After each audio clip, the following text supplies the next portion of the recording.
Пензионерот советник на Заев Љупчо Зафировски, кој е платен 75.000 денари месечно, бил многу важен од имал дипломатски врски со кабинетот на Макрон и во контекст на тврдата позиција на Франција во однос на проширувањето, тој бил од корист, вели премиерот. Но за време на денешните пратенички прашања, Заев не посочи ниту еден случај на средба на Зафировски со луѓе од кабинетот на Макрон.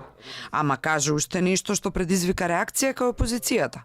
Не ни знаел дека платата на овој советник била 75.000 денари. Тоа службите во владата го регулирале, рече премиерот. Реагираше Милошовски. За него објаснувањето на Заев е неиздржливо, а советниците, како синот на Нано Ружин и Зафировски, се само платеници чија улога е гостување по дебатни емисии, за да ја фалат владата. Неговиот најголем адут, што е советник во вашиот кабинет, е тоа што е син на поранешниот амбасадор Нано Ружин.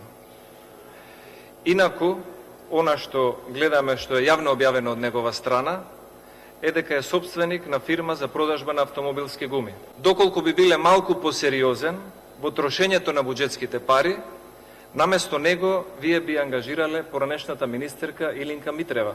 Заев се бранеше дека синот на Ружин имал некакви конекции со француски еколошки компании, а помагал и за внатре-владени работи, но не посочи ниту една, иако пратениците на ВМРО ДПМН инсистираа.